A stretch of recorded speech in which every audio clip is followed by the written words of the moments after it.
hear me? Good. Anyway, ladies and gents, it's great to be able to share the relatively recent journey of the dairy sector, and as Jim said, it does complement a lot of the themes that have been coming out in the various presentations. I think the journey of the dairy sector, I mean, it did start a reasonable time ago, maybe even before Bob joined SAOS. Maybe not. We're not that old. Needless to say, I wasn't around at the start. Anyway, I'll briefly talk about the history of the sector, look at some of the influencing factors we face before looking at the structures that are emerging, some of the learning that I've gleaned along the way, and that would be of interest to you. Anyway, it's a relatively recent journey. It started, I guess, actually, the year before, 1994, with the deregulation of the Mill Marketing Board, which actually came into force in 1994. We went from a very highly regulated market into what I would call a Wild West phase. And the Wild West challenges peaked. They always peak at trough. They peaked in between 2009 and 2011. When the market was very volatile, farmers were losing a lot of money, things were very challenging. And there was a period of industry consultation during that phase, and out of that came the voluntary code. And the voluntary code sets minimum standards of good practice for contracts between producers and processors. And the implementation, I guess, was patchy, and the impact of that was questionable. And so then we enter another period. We had full deregulation of milk, quotas were finally removed, and moving through these phases, more phases of volatility, more periods where farmers were losing a lot of money. So we had another period of consultation, and out of that has come dealing with milk obligations, which sets out the rules for how milk contracts must operate. And it's hoped that these new regulations will improve transparency and accountability across the supply chain by stopping contract changes being imposed by processors without agreement. And the fair dealing obligations also allow producer organisations, DPOs, in the dairy sector, to negotiate with greater flexibility. And that's because DPOs negotiate on behalf of many farmers as opposed to individuals. And just looking back during 2015, as a pioneer in the industry, DCD became a producer organisation, and Michael Masters led that work. No other group attained the status at the time because there wasn't a great deal of value in doing it, unlike the fruit and veg PO scheme where there's money involved. Anyway, the introduction of new fair dealing regulations means there is more meaning to POs. So last year, in 2024, the MSA, Celtic Vale, and Muller all joined DCD becoming a PO. So we've now got to a place of slightly more regulation, not as much as prior to the marketing boards, but more in the period between 1994 and 2024. It's taken 30 years to go from there, so it's an incredibly long time.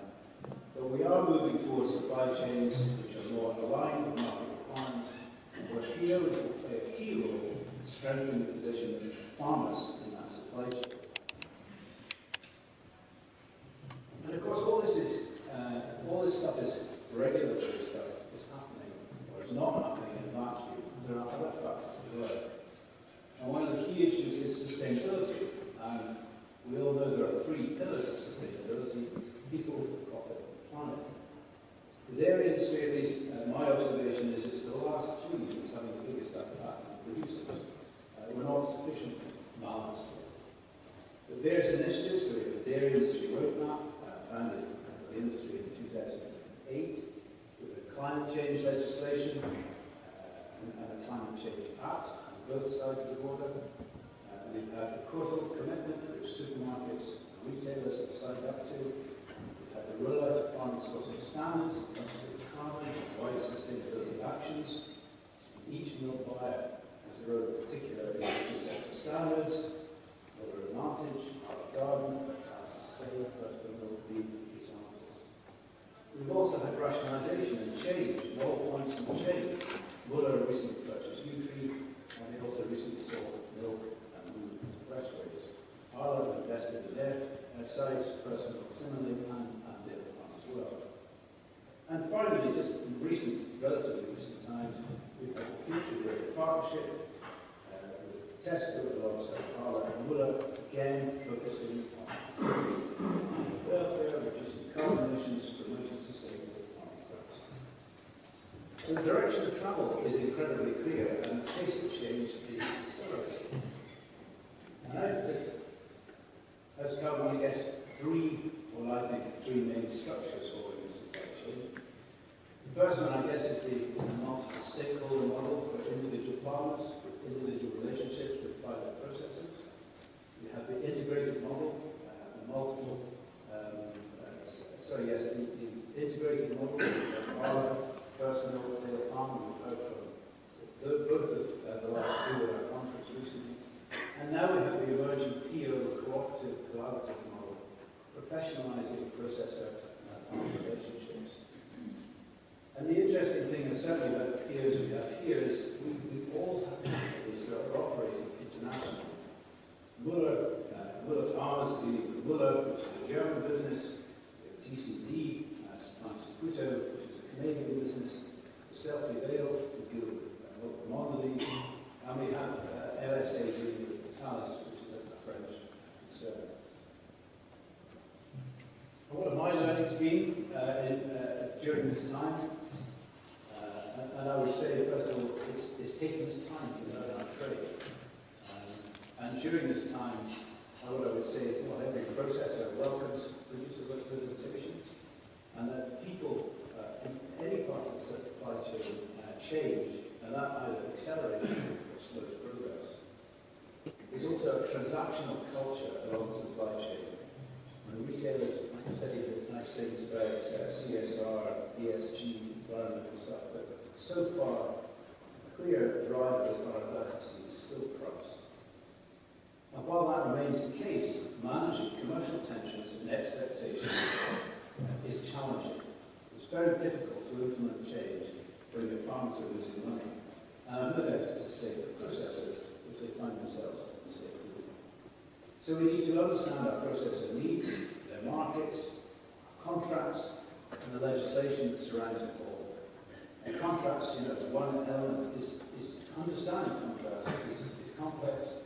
Comparing one against another is challenging. Headline prices are not the same as net sales. We also need to understand how to create value, and that's a frustrating journey for everybody. And international ownership means global competition for capital. And that means that sometimes what would be an obvious investment in a local creamery doesn't happen because your owner can make far more money somewhere else. And finally, UK milk pools have similarities, but they also have differences. We have liquid versus processing customers. In England, we have more processors. In Scotland, arguably not enough. So a lot of milk to Nutri. And production is more concentrated in various geographic parts of England, whereas in Scotland, we have lots of space. In terms of why would it be interesting to you, I guess it cuts across all the themes that have been raised today. And my observation after working in various different supply chains is that whilst they differ from sector to sector, you can't take learnings from one and adapt and apply them in another. More widely, some sectors embrace collaboration, the food sector, the pig sector today, while others don't seem so enthusiastic. And there's everything in between. And there are also fractured supply chains where professional representation would obtain better outcomes for processors, but for farmers and also moderate processing behavior. Sectors can change rapidly, they can shrink, broader sectors to be twice the size, or they can even disappear. Tomatoes should be But we know that cooperation can save sectors, as Andy highlighted today with the change from Roxburgh to Britain. So cooperation can definitely strengthen sectors for everybody. We talked about resilience and planning at the start. They help leadership and advocacy, they help skills, they help planning, they help marketing, and also they create collaboration for the better and horizontal.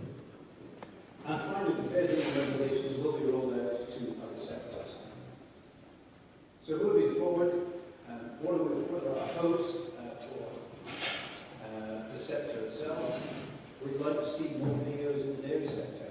Four is not enough. We need to spread good practice, bad practice, just lower standards for everybody. And you've got a weak milk buyer in your milk pool, around the milk pool. Your milk buyer knows about it and doesn't pay as much. We need to try and access more funds and resource to create and build more value.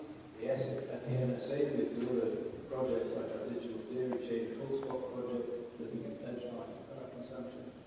We're also working on LF and UHF tanks. We need more of these kinds of initiatives to create value for the chain.